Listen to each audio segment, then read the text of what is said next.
Hey guys, this is Mike Wisman at Next Opportunity Events. This is your final pre-race briefing for the Breaks Ultra Marathon and Stateline Scramble. I've been down here at the Breaks Interstate Park since yesterday, flagging the course. Today's Thursday, and we're starting the race tomorrow with all the packet pickup and everything tomorrow evening, and then the race is on Saturday. So this is your final pre-race briefing. I'm going to share a couple slides with you. If you've done the race before, some of this is going to be repetitive because we've done certain things the same way for the past several years, but there are some things unique to this year that you do need to pay attention. I won't take too much of your time here, but please do stick around and listen to the entire presentation here. I've got a few slides, and then we'll just talk about a few things along the way. And at the very end, I'm going to pull the map up here on the screen, and we'll just go through the route, and I'll tell you a few things that I think are important to keep an eye out for, especially given that I've been on the majority of the route over the past 24 hours here. So here we go, and I'm going to go ahead and pull up our presentation for the day and get right into it. So first thing I want to talk about is course marking. This is a picture of the ribbons. We primarily use the ribbons and the flags. So our ribbons are pink and white striped ribbons. That's all they are. They don't have a logo on them or anything. So like always, if you see a solid pink ribbon, those aren't ours. Or if you see any other color ribbons, those aren't ours either. Pink and white striped ribbons are the ones we use, and we use those to hang from branches or anything like that whenever we can't get a flag into the ground. So obviously we also use flags that'll be stuck in the ground, and those are pink flags as well, but they have the Next Opportunity Events logo on them. I don't have a picture of them or any here handy actually, but it's hard to mistake them. They're going to be pink with the Next Opportunity logo on them, and they say do not remove. So they both mean the same thing, which is run towards me. So if you see a ribbon hanging from a pink and white striped ribbon hanging from a tree branch, run towards it. Same thing if you see a flag with Next Opportunities logo on it, run toward that as well. They both mean the exact same thing. The only reason that we use both of them is that sometimes where we need to put a flag in the ground, the ground might be rocky or too hard, or vice versa, where we want to maybe hang something, there's nothing to hang things from. So we use the flags and the ribbons interchangeably. So another thing to keep an eye on, for the sections of the route that are on the Pine Mountain Trail, remember the entire race is not on the Pine Mountain Trail, but you can also look for these yellow blazes on the Pine Mountain Trail just to let you know that you're on the Pine Mountain Trail. And the sections that are on the Pine Mountain Trail, we'll look at the course map here in a little bit.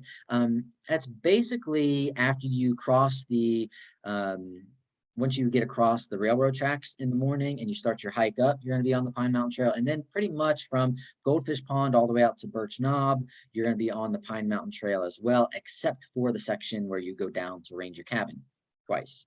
So keep an eye out for those as well. Just a couple safety things to keep in mind while you're out on the course. Let me start out by talking about wildlife before we get into the creek crossings and whatnot. So as I was out marking the course yesterday and today, there's a ton of bear crap on the trails. So you can run into bears. We actually had a bear come up to the finish line last year after the race was over. We were out here packing up, and we had a little bear walk right into the picnic shelter while we were packing up. He wanted some potato chips. So just keep an eye out for bears. Most black bears around here are pretty skittish, but they're out there. There's also a ton of bees, especially right before the river crossing in the morning. Yesterday when I was flagging that section, I got stung 5 or 6 times. I think they were yellow jackets, but I didn't get a good look at them because by the time I had gotten stung twice, I was already out of there. So if you have a bee allergy, or if you have any sort of negative reaction to getting stung by bees, you need to have an EpiPen with you. You just need to understand that those are the risks that you assume when going outdoors into the woods. I'm just telling you that now. Because I'm sure you understand that already. I'm just telling you that I did run into several stinging situations along the course the past day or two. The pictures that you see here on the screen are of Center Creek, which you actually cross in the morning within the first mile or two. Once you get down the first big descent, you cross Center Creek here, and then you'll also cross it in the evening on the way back. Now, the reason I point these out is as you look at this picture on the left here, the trail actually goes right up the creek, and you're going to be tempted to try and not get your feet wet because that's just the natural inclination. But I will tell you that the rocks here on the sides of the creek that sort of slant down into the creek are insanely slippery. They're like ice. And what I recommend to everybody in this section is to just get in the water and go right up the creek, because if you try to dance around on the rocks, you're just going to slide right in and you could hurt yourself. So just go ahead and get in the creek is what I have to say, because you're going to cross the river within another mile anyways. So what difference does it make if you get your feet wet? This is that same location. I always show this picture from our friend Marion who ran it. I think this was from the first year, 2017 maybe, or 2018. But it's a cool picture, one, because she's sort of straddling the state line here, but also just to show you, she's on the trail. The trail goes on the creek bed here. And so, like I said, you can see how wet it is. And you just look at these rocks around where she's standing. They're insanely slippery. And again, if you try to dance on that, you're just going to slip off. So just get in the water, embrace it, and head right through there. You're going to come through several sections of this. These cliffs and these rocky areas are great, some amazing views. You should all have your phone with you during the race for safety purposes. So great opportunity to catch a picture, because you can just get these massive views all around. But this is a picture of the trail. The trail goes right along these rocks. So just make sure you don't get too close, especially if you're taking that photo. Be very, very careful, because falling off that, you don't come back from. All right, this is a photo of the final climb up the river trail once you get back into the park, right around mile 43, 44. Pretty much when you get to the top of this, you're done with the race. You just got to take it on into the finish line. This is not exaggerated. You can see that blue marker just kind of up over my left shoulder there. This is obviously a picture of me. But like I said, this is not exaggerated. The trail goes directly up this hill, and there are points where you do have to get on all fours and actually climb this thing. And some of you will be doing it in the dark. So take your time, but know that this climb is coming up. If you're pushing cutoffs on those last couple of aid stations, you really need to put in the work to get ahead of that cutoff, because those last 4 miles usually take people 2 to 3 hours. So plan for that accordingly. Last, be careful slide I've got here. This is a photo of your first descent down the race course, I should say. This is Laurel Branch Trail within Breaks Interstate Park. Stateline Scramble, Breaks Ultra, everybody's going to be running down this, as well as this one. Everybody's coming up this one, whether you're running the Scramble or the Ultra. So just be careful, because again, this is a picture of the trail. If you were wanting some well-groomed, smooth single track, you signed up for the wrong race, my friend. So when you're coming down this in the morning, be extremely careful. There's no need to hurry down this hill. You can see if you fall right here, you're hitting rocks, you're hitting down trees. It's very treacherous. Please take this seriously and take it slow. You're going to be in the dark, you ultra runners, in the morning. Stateline Scramble, you guys, when you go down it, it'll be light out, but it'll still be pretty hard to see at 8 o'clock in the morning under all the tree cover. So just be extremely careful. Remember, with this whole race, this race is not about time. If you came in here trying to make a PR at the 45-mile distance, or if you have a time goal, I honestly advise you to throw that out the window. This race is about finishing. This race is about how much can you keep going. It's not about how fast you can go. So be careful and just make it through the race. I promise you, it will feel a whole lot better to barely finish than to not finish at all. All right, the river crossing. We are going across the river. I mentioned in a previous video, between now and race day, you can look at a website called russellfork.info,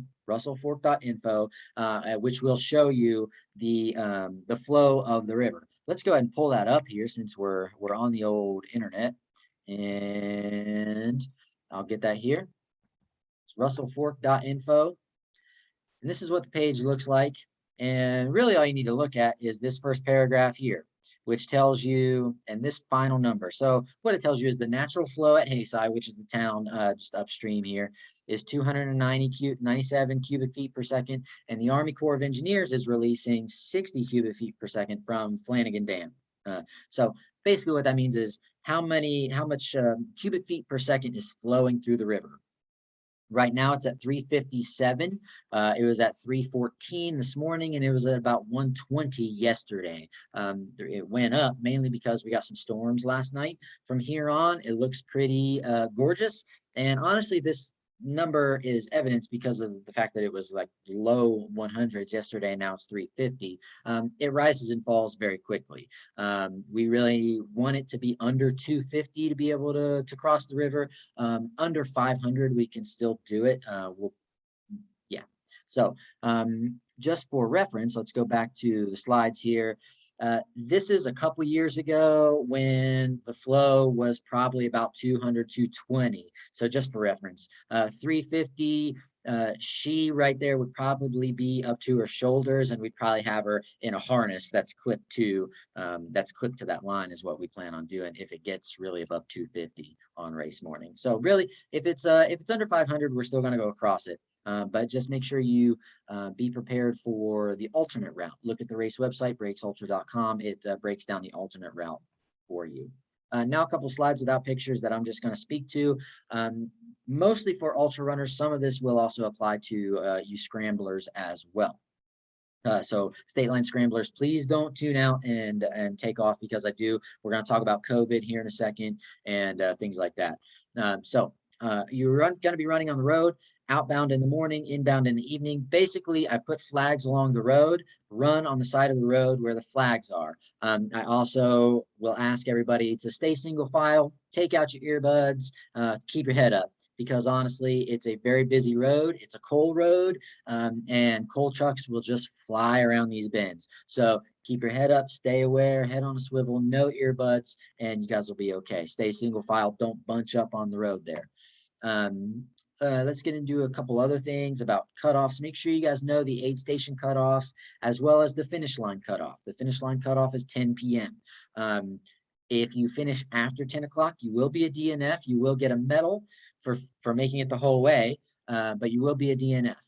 Whether you finish 10 seconds late or an hour late, it's a DNF if you're not there at the 16-hour mark. Dropping out or getting pulled because of missing cutoffs at the aid stations. If you do need to drop out voluntarily, please let a volunteer know at the aid station. If you need a ride back, then let a volunteer know and we will arrange that. Just understand that if you're not hurt in any sort of emergency situation, you are kind of bottom priority. So you're going to have to wait a little while until we can free up another volunteer to come get you. So just be patient. We'll get you back. Don't worry, but just be patient with us. Pacers, you don't have to check in. Pacers don't have a Pacer bib. I do need all Pacers to sign the waiver, please. That was sent out earlier in the week via email. If you're a Pacer and you haven't gotten your waiver yet, please check with your runner. If you're a runner, please make sure you forward that email over to your Pacers. Pacers can start at Carson Island, which for you ultra runners is mile 35, 34. And crew, remember, crew is at Carson Island only. For crews and Pacers, we do not help arrange transportation to and from Carson Island. So if you have a Pacer and you guys haven't figured out how is my Pacer getting to Carson Island, or how are we getting back, you guys need to figure that out. That is not my responsibility. We don't provide shuttles or anything at the Breaks Ultra for those purposes. I'll talk about aid station supplies and food here. There will be water at all the aid stations. There will be Coke at all the aid stations. There will be Sword, our electrolyte drink, at all the aid stations. The Sword will be varying flavors. Please don't get too picky over the flavors of the Sword either. And then in addition to that, every aid station has some of the basics: potato chips, pickles, some salty snacks. Most of them will have watermelons, sweet snacks, salty snacks, nuts. Beyond that, we leave it up to the volunteers. So we've never been the type of race organization that does these big, elaborate aid station spreads. Aid stations are meant to let you refuel and get back to the race. It's not a buffet. This isn't Golden Corral. If you're wanting tacos, burgers, quesadillas, we don't really do that. Sometimes our volunteers will go above and beyond and decide to do that, but we put our aid stations out there so that you can restock, refuel, and keep running. So get to the aid stations, get what you need, and get going, because honestly, that 16-hour cutoff shows up really quickly. Let me talk about Friday night now. Tomorrow night, you're going to pick up. You can show up on Friday night to pick up your hat and your bib and your free buff. We have a Warhammer 100 buffs and some next opportunity buffs, and we're just going to give one to every runner free of charge, just because there's no in-person meeting. So to say, that's why we're doing this right now. But we will be around if you have questions. I'll do my best to answer it for you. And there's no dinner just due to COVID. We're trying to avoid being indoors and congregating indoors. So we're not going to be doing a meal. Please support the park this weekend. Get takeout from the park restaurant. It's a good restaurant. Just remember that if, especially on Saturday, as you're putting in your takeout order, it's going to take a long time. Having this many runners at the park is way more people than they're used to serving. And also, like most restaurants around the country right now, they're on a shoestring staff, shoestring budget, just trying to make it. Please be patient with our restaurant staff, tip them well, and just understand, especially on around dinner time on Saturday, it could take an hour, maybe an hour and a half to get your food, and that's okay because you're still getting food. So please don't leave bad reviews like some people did last year for the restaurant, just because things take so long. They're doing their best. They've welcomed us here. Let's support the park and keep them going. Race morning. Everybody will need to check in. So even if you show up on Friday night to get your hat and your bib and all that, you still need to check in on race morning so that I know you actually showed up for the race. If you're not checked in by 6 a.m., we're not doing late starts or anything like that. 6 a.m. on the dot, we're starting. Anybody not checked in at 6 a.m. will be a DNS. So please plan to arrive early and leave yourself enough time to get your drop bags where you need to go, you ultra runners. And then mainly for ultra runners, expect long lines at the start. Stateline Scramble will get you guys through, but it won't be such a rush start as the ultra runners are, who start really freaking early at 6 o'clock. We'll be out there at 5 o'clock so that you can start checking in and drop bags and all that stuff. We've kind of already talked about the aid stations for mostly, but I want to talk about aid stations and COVID. We don't have a lot of COVID protocols this year, but I am going to ask that you just get what you need. Please don't gorge yourself at the aid stations, and do not crowd the tent table area. If you come up to an aid station, there's one person already at the table, just wait. We're still going to try and social distance as much as we can, even though we're outside. So if somebody's at the table getting some food for themselves, just wait, hang on a minute. We don't need to rush each other or crowd each other or stress our volunteers out who have given up their Saturday for you. So just keep yourself spaced out. Please try not to dip your hands into anything or really help yourself to anything on the table. You see some pickles, you want a pickle, ask the volunteer, could I have a pickle, please? Or if you want some potato chips, ask for potato chips. What we absolutely do not want is runners reaching into a bag of potato chips or reaching into a bowl of watermelon and getting everybody's dirty hands on stuff. So please don't take anything for yourselves. Ask a volunteer. They'll get it for you.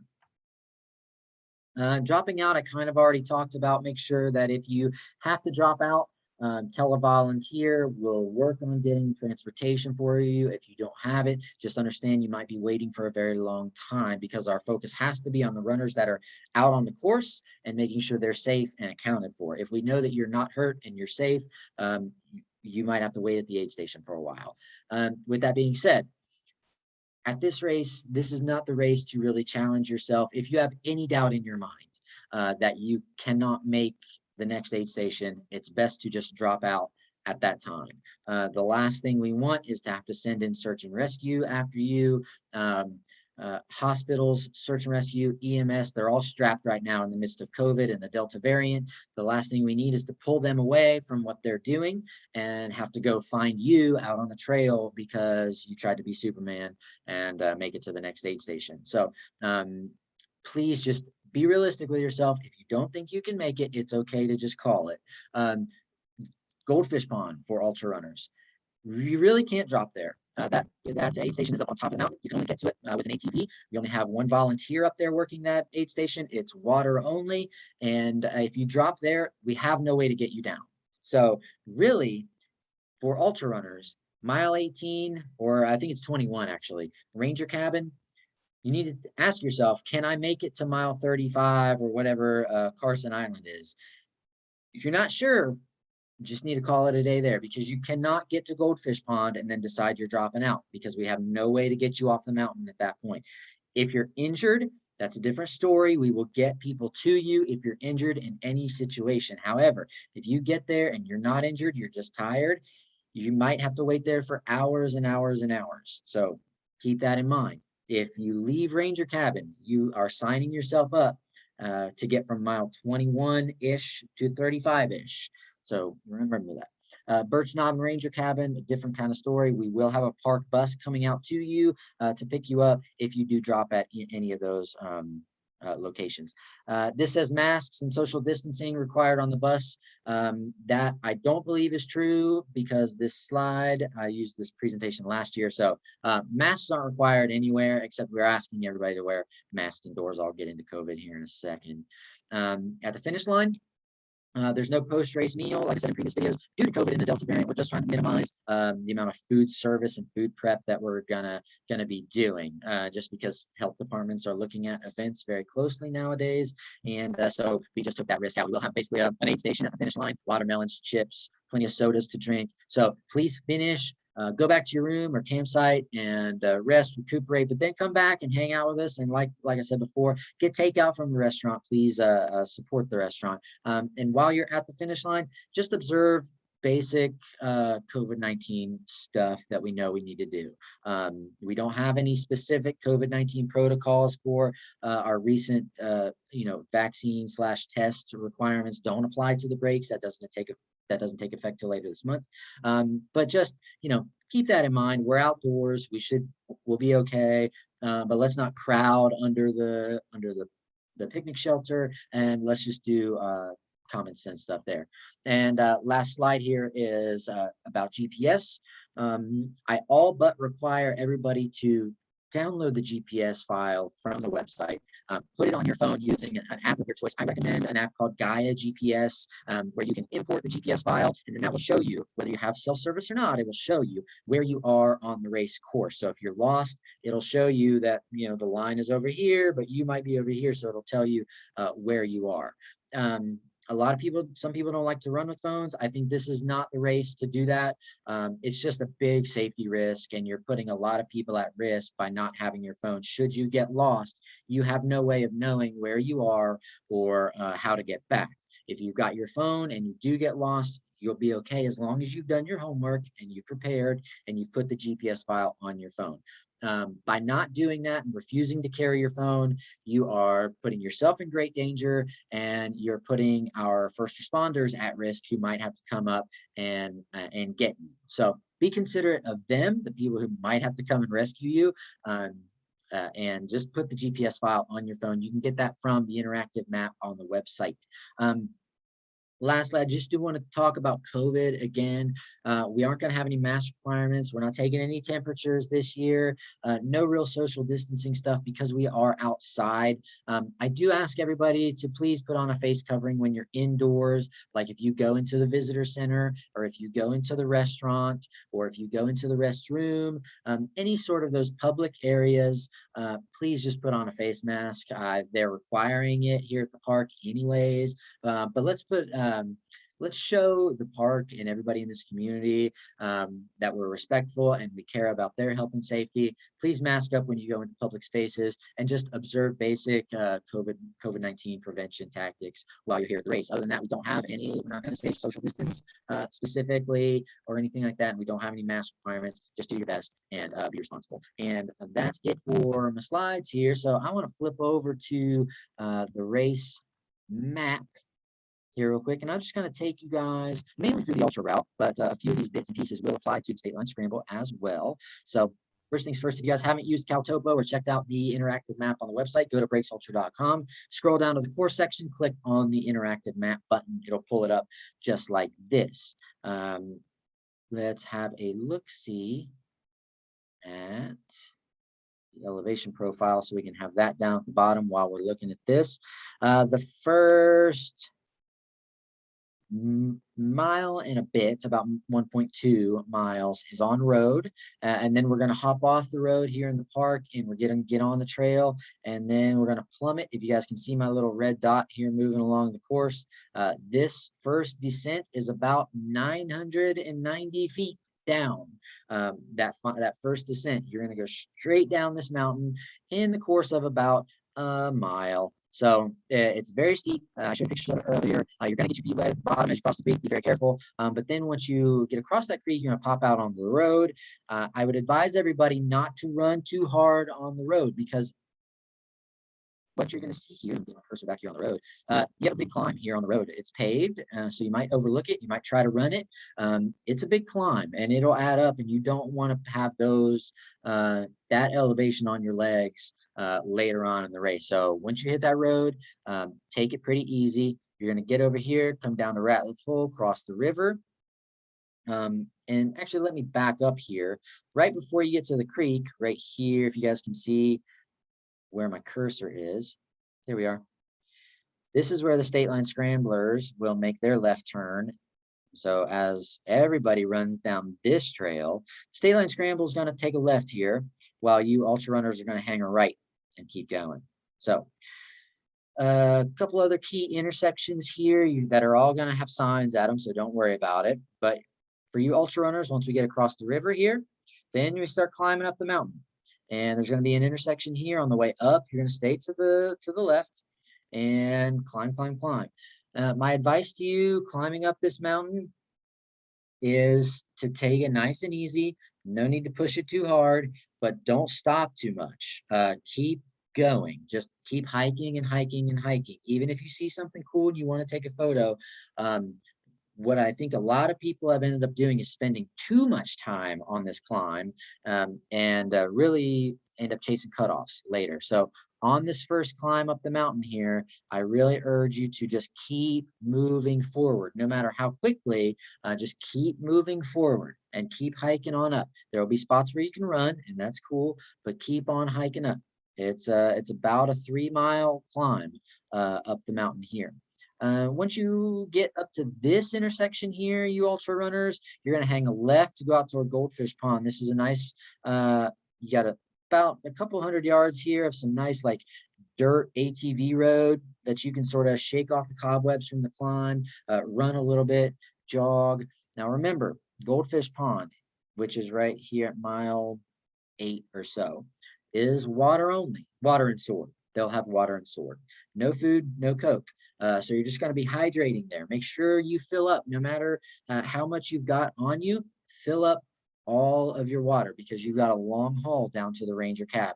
Now, after you leave Goldfish Pond, I just want to talk to you about the Pine Mountain Trail. So now you're doing an out and back and all the way out here. So if you look at the elevation profile, really, you might think, oh, it doesn't look too bad. But honestly, all these little ups and downs like this, it does add up quite a bit. And my advice to you that I will impart as your beloved race director is make up some sort of schedule to make sure you're drinking regularly. And for me, as I was marking the course, I did it using the lap function on my watch.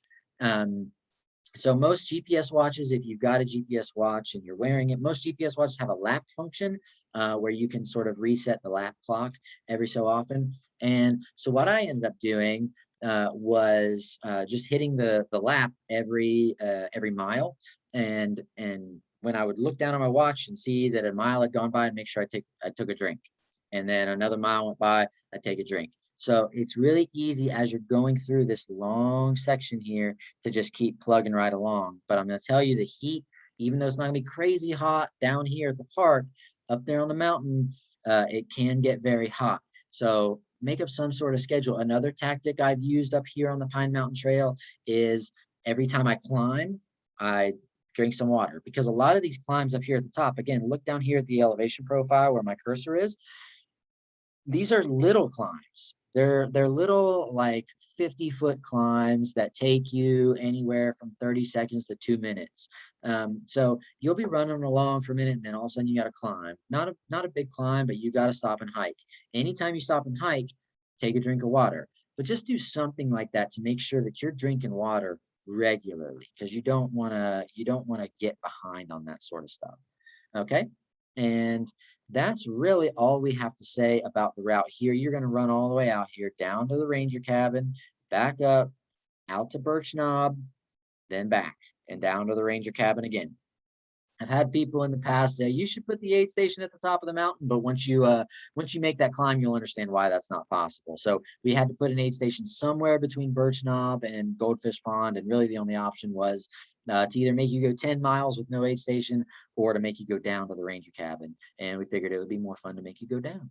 So you're going to travel back along the Pine Mountain Trail here this way. And then you're going to get back to where you were, right here at Skeg Gap, and you're going to continue on down. This is the hellacious descent that nobody likes. Let's get down here. If you watch the elevation profile here, it just goes down, down, down, down, down, and it's incredibly technical. It's not even a trail. It's basically just a bunch of rocks on the side of the mountain. And so be very careful going down that. It's really easy to twist an ankle there. And so you're going to get to the four-way stop here where Avery and Jason are, our volunteers are, and they're going to point you in the right direction before you get all the way down to the Carson Island aid station. You get to the Carson Island aid station, you got to come back up and then take another turn back down toward the river, and then basically back to the park this way. And now we're back on the Stateline Scramble course where we climb up the river trail. This section right here is from that photo that I showed you earlier. So you're going to hit that final climb, that really big climb, right about mile 41 and a half, 42. And then you can breeze it on in the park if you get up to the top of that. So just a few things to talk about that I wanted to go over related to the course. I hope that was helpful. I hope I didn't babble too much. I apologize if I did. But if you have any questions between now and then, just check the race website. Check our FAQs. There's a help button at the top of the website. So just go up and hit help. There's FAQs. If you email us, we're not going to respond. We've got an auto response on the email. It basically says we're at the Breaks right now, which I am. I'm in my hotel room at the Breaks Lodge. And we're not able to check email very much. I'm doing this video and I'm going to send it out to you, and then I've got to go out and finish marking course and rearrange a whole bunch of the bins and then start setting up tomorrow. So we don't have much time for email. If you have questions already, or if you have questions between now and race day, just check the website, read through everything again. And then if you still don't get an answer, just come check with me on Friday night. And we'll do what we can to talk through any confusing things that there might be. That's it. Breaks Ultra Stateline Scramble on Saturday, and I will see you all there. Bye.